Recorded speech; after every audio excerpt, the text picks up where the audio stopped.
Meu filho ficou radiante quando foi aceito em uma universidade da Ivy League, mas recusei a admissão dele mesmo ele não querendo. E o obriguei a se matricular em uma faculdade local porque achei que seria injusto com a irmã gêmea que não conseguiu entrar. Eu queria que os dois continuassem juntos e tivessem as mesmas oportunidades, mas ele só se afastou cada vez mais de nós, e depois que começou a faculdade, passou a ignorar completamente a irmã. Agora ele cortou contato comigo, se recusa a voltar para casa e toda a família está me culpando pelo que fiz.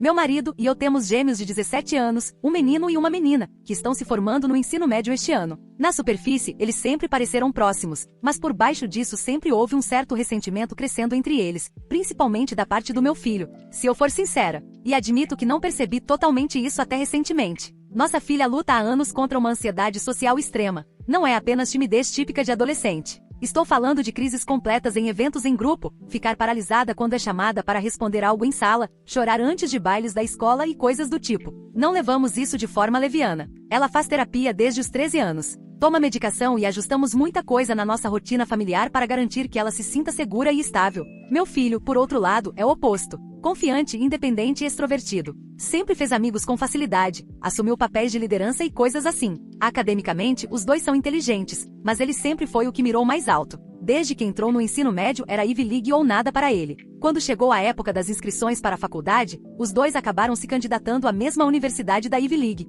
Sabíamos que nossa filha não tinha o mesmo nível de atividades extracurriculares ou uma redação tão forte, então não ficamos surpresos quando ela não foi aceita. Mas quando nosso filho recebeu a carta de aprovação, ficou absolutamente radiante. Ele trabalhou duro por isso, mereceu e conseguiu. Ficamos orgulhosos, claro. Mas honestamente senti um aperto no estômago desde o momento em que ele abriu aquele e-mail. Porque durante meses antes dos resultados, nossa filha vinha dizendo coisas como: e se eu não passar e ele passar? Eu não consigo fazer isso sem ele. Ela depende dele mais do que de qualquer outra pessoa. Na escola, ela só tem alguns conhecidos, nenhum amigo de verdade além do irmão. Se ele não está lá, ela entra em crise, e não estou exagerando. Ela teve um ataque de pânico no 10º ano quando ele ficou doente por uma semana e ela precisou almoçar sozinha. Meu marido e eu começamos a ter conversas sérias em particular. O que faríamos se ela não fosse aceita? Poderíamos realmente mandá-la sozinha para o mundo? Sabendo da situação de saúde mental dela, parecia negligente. Parecia perigoso. A própria terapeuta dela mencionou que ter o irmão por perto proporcionaria uma estabilidade necessária. Tínhamos esperança de que ambos fossem aceitos e que a decisão fosse tomada por nós. Mas quando isso não aconteceu, tivemos que decidir o que fazer. Há cerca de um mês, chamamos nosso filho para conversar. Dissemos com muito cuidado que, embora estivéssemos extremamente orgulhosos por ele ter sido aceito, não poderíamos apoiar que ele fosse para a Ivy League. Explicamos que só pagaríamos a faculdade se ele fosse para a mesma universidade estadual que a irmã frequentaria. Ele ficou atônito no início, depois furioso. Começou a gritar que era injusto, que estávamos punindo ele por ter sucesso, que não era babá da irmã e que não deveria arruinar o próprio futuro porque ela se recusa a funcionar como uma pessoa normal. Ele nos acusou de sempre colocá-la em primeiro lugar, e admito que isso doeu, porque não acho que fazemos isso. Acho que respondemos às necessidades dela conforme elas surgem. Só acontece dela ter mais necessidades do que ele. Explicamos que não era uma punição. Era uma questão de segurança e de família. Dissemos que tínhamos o dinheiro para a Ivy League, mas só o liberaríamos se ele escolhesse a universidade estadual. Ele disse que estávamos chantageando, manipulando emocionalmente, que tínhamos escolhido ela em vez dele e que um dia nos arrependeríamos. Então ele arrumou uma mala e foi ficar na casa de um amigo. Fiquei de coração partido. Não somos pais ruins. Sempre apoiamos os dois. Nunca demonstramos favoritismo. Tentamos criar filhos gentis e atenciosos. E aquela reação pareceu tão cruel, tão fora do que ensinamos a ele. Enquanto ele estava fora, meu marido e eu tivemos uma conversa difícil. Havia um prazo para responder à oferta da Ivy League. Nosso filho não falava conosco, e o silêncio estava me consumindo. Eu só conseguia pensar no que aconteceria se nossa filha tivesse que ir sozinha para a faculdade. Não é apenas nervosismo. Ela entra em colapso, passa mal, perde sono. Não é algo que simplesmente possa superar. Então tomamos a decisão. Entramos no portal da inscrição dele e recusamos a vaga. Eu sei como isso soa. Sei mesmo. Mas sentimos que não tínhamos escolha. Não deixaríamos nossa filha completamente sozinha, a centenas de quilômetros de casa, sem a única pessoa em quem ela confia. Deixamos nas mãos dele decidir se iria para a universidade estadual ou se não iria para a faculdade. Não que esperássemos que escolhesse a segunda opção. Eventualmente, ele voltou para casa em silêncio frio distante. Não disse muita coisa, apenas que havia se matriculado na universidade estadual.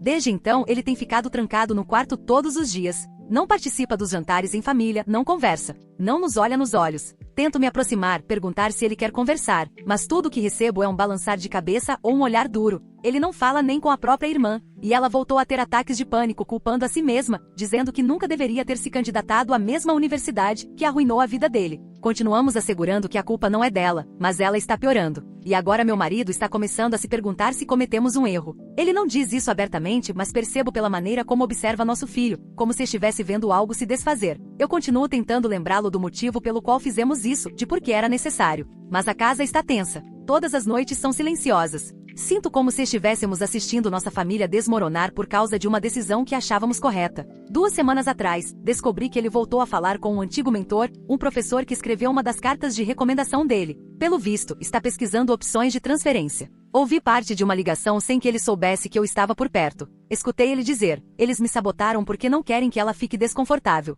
Eu vou sair daqui de um jeito ou de outro. Ele não sabe que eu ouvi isso. Não contei ao meu marido. Estávamos tentando proteger nossa filha, mas agora parece que perdemos nosso filho de forma permanente. Meu marido também percebe isso. Ele não disse que erramos, mas parou de defender nossa decisão como antes. Parece cansado o tempo todo e evita sentar à mesa onde nosso filho costumava sentar. Nosso filho sempre nos acusou de dar tratamento especial a ela. Achávamos que era só drama típico de rivalidade entre irmãos, mas talvez ele tivesse razão. No ensino fundamental, deixávamos que ela faltasse a festas do pijama, excursões, trabalhos em grupo, qualquer coisa que pudesse desencadear a ansiedade. Mas ele não podia desistir de nada. Dizíamos que isso fortaleceria o caráter. No 8º ano, ele quis ir para um acampamento de verão em outro estado. Dissemos não porque a irmã não se sentia confortável ficando em casa sem ele. Ele mencionou de novo no 10º ano e demos a mesma resposta. Naquele ano, ele parou de pedir. Quando os dois tiraram a carteira de motorista, dissemos que ele teria que levá-los e buscá-los na escola, mesmo odiando isso. Ela não se sentia confortável pegando o ônibus e não queria dirigir sozinha.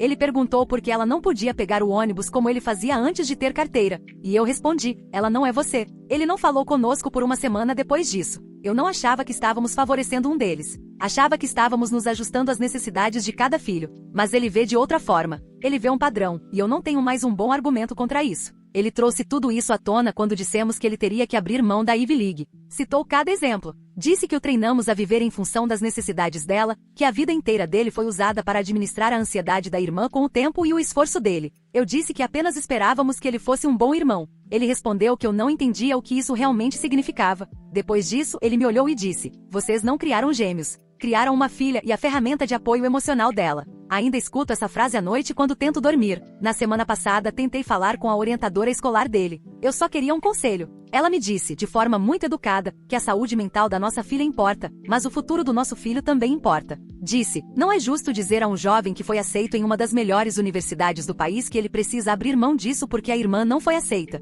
Ela me fez uma pergunta para a qual eu não tinha resposta. O que teríamos feito se ele não tivesse sido aceito e ela tivesse? Essa pergunta não sai da minha cabeça. Se os papéis estivessem invertidos, não sei se pediríamos que ela abrisse mão. Sinceramente não sei. E isso provavelmente diz mais do que eu gostaria. A pior parte é que nossa filha sabe. Ela sabe o que fizemos e por quê. Sabe como ele se sente. E isso está acabando com ela. Outro dia, ela disse: se ele me odeia agora, eu não o culpo. Ela mal está comendo. Pediu desculpas por ser quebrada. Eu quis gritar: ela não é quebrada. Ela apenas enfrenta dificuldades. Mas agora está se culpando pelo fato de termos forçado esse desfecho. Nosso filho nem olha para ela. A última vez que estiveram no mesmo ambiente, ela tentou dizer oi e ele simplesmente saiu. Não disse uma palavra. Ela chorou por 1 hora. Ele vai para a faculdade em 2 meses. Ela também. Vão ficar no mesmo prédio do alojamento. Talvez até no mesmo andar. Isso fazia parte do acordo. Achávamos que a proximidade ajudaria, mas agora tenho medo de que piore as coisas. Ele já está se candidatando a transferências. Encontrei um formulário impresso de transferência para outra universidade da Ivy League na mesa dele quando fui deixar roupas lavadas. Ele está planejando sair assim que puder. Não sei mais o que fazer. Achávamos que estávamos fazendo a coisa certa. Achávamos que estávamos protegendo nossa filha de um colapso, mas no processo, afastamos nosso filho, talvez de forma permanente. Ele não está mais reagindo com raiva. Não está gritando. Quase seria mais fácil se estivesse. Ele simplesmente desistiu de nós. Ele está frio, distante, como se já tivesse nos descartado. Como se a confiança tivesse acabado e nunca mais fosse voltar. Fico repetindo para mim mesma que não tínhamos escolha. Mas então olho para os dois agora, um em silêncio e cheio de raiva, o outro ansioso e consumido pela culpa, e me pergunto o que realmente conquistamos. Ele diz que favorecemos ela. Que sempre favorecemos. Não favorecemos. Amamos os dois. De verdade. Comentários do Reddit. Comentário 1. Você está errada. Você não apenas favoreceu sua filha. Você destruiu o futuro do seu filho por causa dela. Você simplesmente anulou a oportunidade dele na Ivy League sem o consentimento dele. Só isso já ultrapassa um limite enorme. Você continua dizendo que os problemas da sua filha não são culpa dela. E eu entendo. Doença mental é real. Mas aqui está a questão, também não é responsabilidade do seu filho. Ele não escolheu essa dinâmica. Vocês o criaram para ser o sistema de apoio emocional dela por anos e depois tiveram a audácia de agir como se estivessem chocados quando ele finalmente explodiu. E a forma como você fala dela. Ela não é quebrada, mas todas as decisões giram em torno de rir se ela entrar em crise. Isso é codependência, não proteção. Eu garanto que, se os papéis estivessem invertidos, se ele tivesse um colapso ao se separar dela, vocês não teriam feito ela recusar uma das melhores universidades do país. Teriam dito que ele precisava aprender a lidar com isso. Vocês não criaram gêmeos. Criaram uma filha e treinaram outro para administrá-la. É por isso que ele está feito com vocês. Não espere um cartão de Dia das Mães tão cedo. Comentário 2. Isso é difícil, mas você realmente precisa tirar as vendas dos olhos. Não acho que vocês sejam monstros, mas sim, você está errada. Não por se importar com a ansiedade da sua filha, mas por usar o amor e a presença do seu filho como ferramenta para administrá-la. O que você fez também não ajudou sua filha. Ela está se sentindo culpada e envergonhada. Internalizou toda essa situação como se fosse culpa dela, o que provavelmente é pior para a saúde mental dela do que teria sido ir para a faculdade sozinha. Agora você tem um filho que sente ressentimento e uma filha que se culpa. Ninguém está ganhando aqui. Além disso, recusar a vaga pelas costas dele foi uma enorme quebra de confiança. Sei que talvez sua intenção fosse boa, mas o resultado fala mais alto. Você escolheu um conforto de curto prazo em vez de evitar danos a longo prazo. E agora os 2 filhos estão pagando por isso. Comentário 3. Meu Deus. Isso nem começa a descrever. Você acabou com ele. Ponto. O garoto entra em uma Ivy, algo pelo qual as pessoas se esforçam absurdamente, e vocês simplesmente dizem, e não, sua irmã é ansiosa, então vamos jogar isso fora. Vocês estão se ouvindo? Vamos ser sinceros. Vocês o chantagearam emocionalmente. Pode ir para qualquer faculdade que quiser, mas só pagaremos se for a que queremos. É como se tivessem dito, dane-se seus sonhos. E como vocês imaginaram que isso terminaria? Realmente acharam que forçar os 2 a ficarem no mesmo alojamento depois disso não seria um desastre completo? E essa história de que ela precisa dele? Isso não é saudável. É codependência, e vocês alimentaram isso por anos. Em vez de ajudá-la a desenvolver mecanismos próprios para lidar com a ansiedade, fizeram do seu filho a muleta. Não é surpresa que ele queira sair. Aqui vai minha previsão, dele se transfere assim que puder. Daqui a 5 anos, corta contato. E quando vocês se perguntarem por que ele não liga, voltem a este momento. Foi aqui que deixaram claro o que importava mais. Atualização. Muita coisa aconteceu desde minha postagem original, e nada deixou as coisas mais claras. Se é que melhorou, parece que tudo ficou pior e mais dividido, e sinceramente não sei como chegamos a esse ponto tão rápido. Pouco tempo depois de eu postar, meu filho contou tudo para minha irmã. Não sei qual versão ele deu a ela, mas o que quer que tenha dito a deixou furiosa conosco. Ela me ligou tarde da noite, gritando que destruímos o futuro dele e o forçamos a ser pai da própria irmã a vida inteira. Meus pais ficaram sabendo, depois alguns primos, e de repente metade da família estava nos tratando como se fossemos abusivos. Parecia absurdo. Todos sabiam que nossa filha enfrentava dificuldades e precisava de mais apoio enquanto crescia. Também sabiam que nosso filho sempre foi independente e não precisava do mesmo nível de atenção. Mas agiram como se isso fosse uma revelação chocante, e não a realidade de criar 2 filhos que não são cópias idênticas um do outro. Não escolhemos ela em vez dele. Tomamos decisões com base nas circunstâncias. Depois veio a orientação na universidade, e isso piorou tudo. Ele não quis andar conosco, não quis sentar conosco e nem respondeu quando a irmã perguntou algo. Afastava-se dela como se ela estivesse incomodando. Provavelmente as pessoas acharam que éramos 3 estranhos andando na mesma direção. Ela entrou em completo bloqueio, tremendo, evitando contato visual com todos, quase não respondendo quando os funcionários faziam perguntas. Tentei me manter firme, mas o dia inteiro pareceu que ele estava punindo ela. Depois disso, ele decidiu se mudar mais cedo para o alojamento. Usou os presentes de formatura para pagar moradia antecipada em vez de guardar o dinheiro, como sugerimos. Ele me mandou uma mensagem dizendo que não consegue mais respirar naquela casa. Depois disso, nada. Nenhuma ligação, nenhuma atualização, nada. Quando ele finalmente respondeu, dias depois, foi apenas para dizer que não devíamos aparecer no campo sem avisar por mensagem antes. Enquanto isso, nossa filha piorou. Todos os dias perguntava se ele a odiava. Tentava se convencer de que ele mudaria quando as aulas começassem de fato. A terapeuta disse que precisávamos focar em estabilizar a rotina dela, mas ela estava inquieta, culpada e checando o celular o tempo todo, esperando uma mensagem dele que nunca vinha. Algumas semanas depois do início do semestre, descobri que ele vinha conversando com professores e administradores sobre transferência. Ele nem sequer falou conosco antes. Encontramos indícios em um e-mail no laptop dele durante o feriado de Ação de Graças. Ele já estava trabalhando com orientadores para alinhar cartas de recomendação. Quando perguntei, ele nem negou.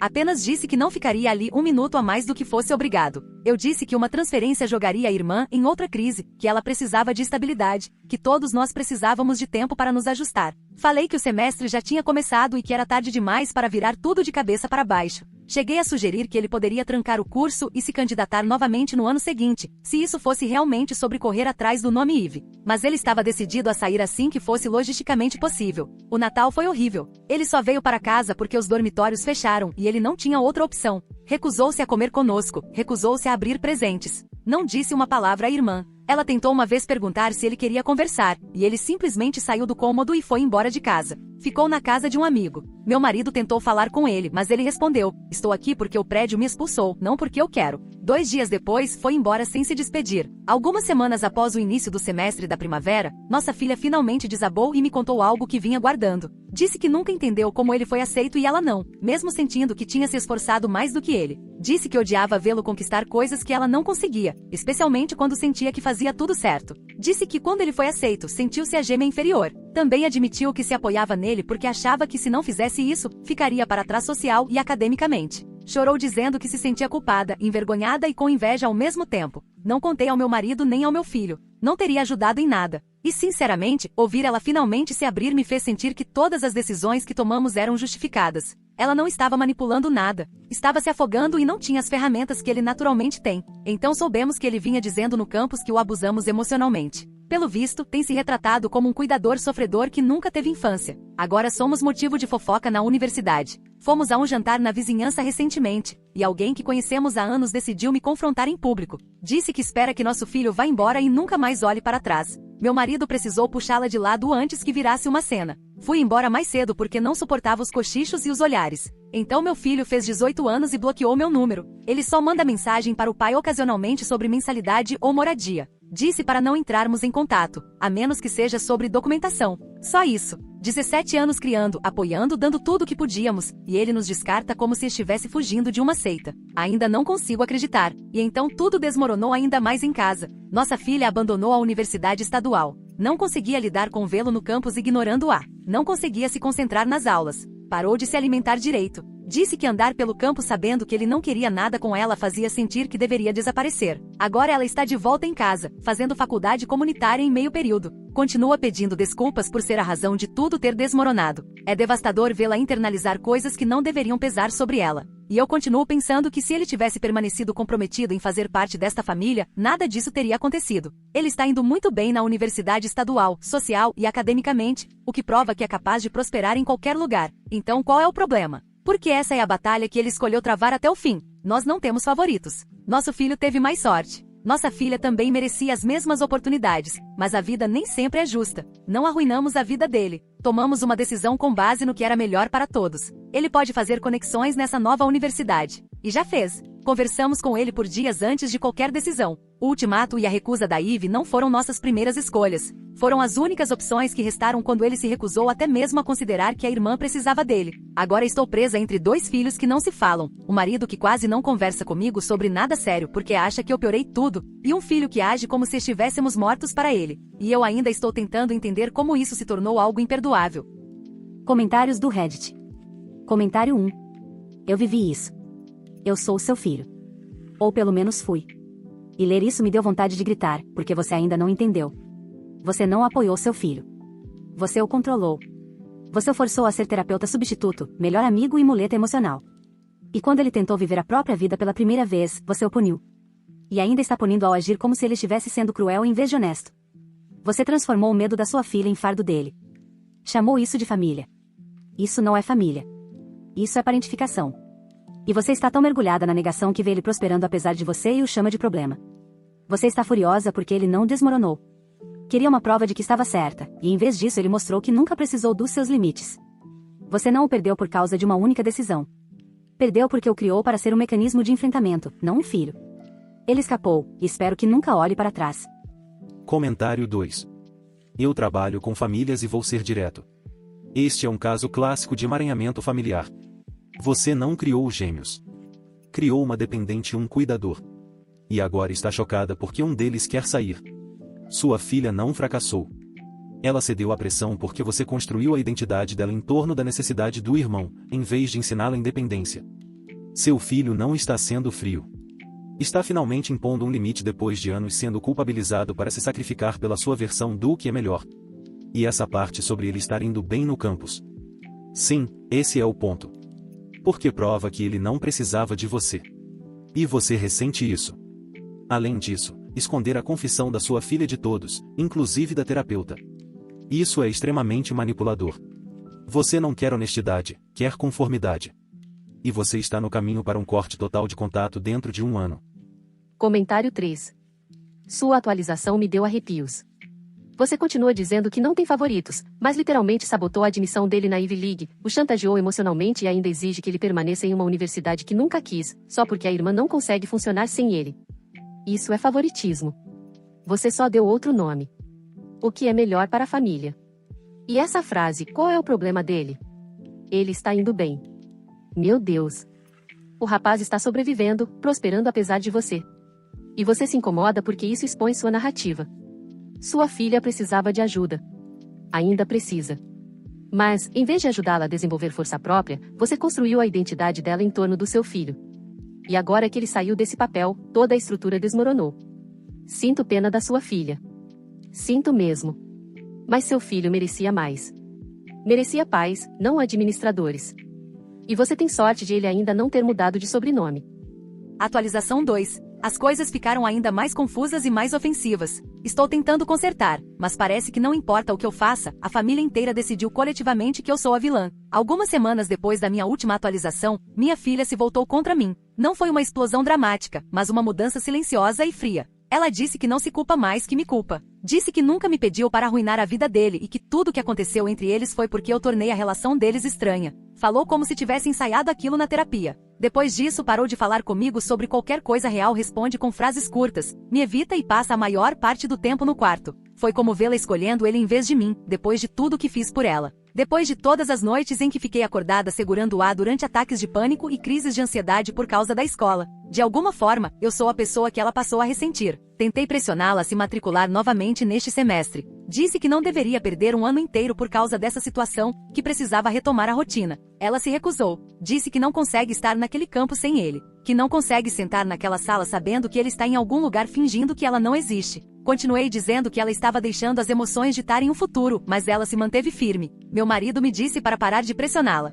Mas se não fizermos isso, ela vai ficar para trás. Ela mal sai de casa como está. Pensei que a terapia poderia nos ajudar a reconectar. Então marquei uma sessão familiar, eu, meu marido e minha filha. A terapeuta imediatamente começou a focar em mim. Fazia perguntas sobre padrões, papéis e dinâmicas de dependência. Parecia um interrogatório. Eu não estava sendo atacada, mas julgada. Quando disse que nosso filho deveria ter sido mais solidário, a terapeuta questionou se não havíamos depositado responsabilidade demais nele. Eu saí da sessão no meio. Meu marido ficou, o que me irritou ainda mais. Ele não me defendeu em nenhum momento. E então veio outra bomba. Em uma consulta de acompanhamento, a psicóloga sugeriu que nossa filha pode ter TEA de alto funcionamento. De repente, tudo passou a girar em torno desse possível diagnóstico. Meu marido agiu como se tivesse resolvido um mistério de vida inteira. Minha filha agiu como se aquilo explicasse tudo. Enquanto isso, eu estava ali pensando. Isso não prova que eu estava fazendo o que precisava ser feito. Isso não valida porque ela precisava de mais apoio. Mas quando eu disse isso, a psicóloga me lançou um olhar como se eu tivesse dito algo errado. Parece que todos estão distorcendo as coisas. E então a situação com meu filho conseguiu piorar ainda mais. Descobrimos por acaso que ele está trabalhando em 2 empregos de meio período, além de manter uma carga horária completa na faculdade. Meu marido viu em uma livraria perto do campus quando ele deveria estar em aula. Ele não estava fazendo nada de errado, apenas organizando livros nas prateleiras e conversando com o professor sobre o processo de transferência. Estava com papéis nas mãos, formulários, assinaturas, cartas. Ele ainda está tentando sair. Ele se recusa a nos pedir um centavo. Está pagando do próprio bolso as taxas de inscrição e pedidos de histórico escolar. É irritante. Dissemos que o ajudaríamos se realmente quisesse ir para outro lugar, mas ele não aceita nada nosso porque, segundo ele, não vai ficar em dívida com pessoas que usam isso contra ele depois. E não parou por aí. Ele nos humilhou durante um jantar em família. Nós o convidamos para casa para conversar com calma. Eu realmente queria paz. Disse que reconsideraríamos pagar a transferência se isso significasse deixar tudo isso para trás. Ele respondeu que não queria nossa ajuda porque já tinha resolvido tudo sozinho e que só oferecemos ajuda quando isso nos beneficia. Aquilo me tirou do sério. Eu disse que ele estava sendo ingrato, mimado e dramático.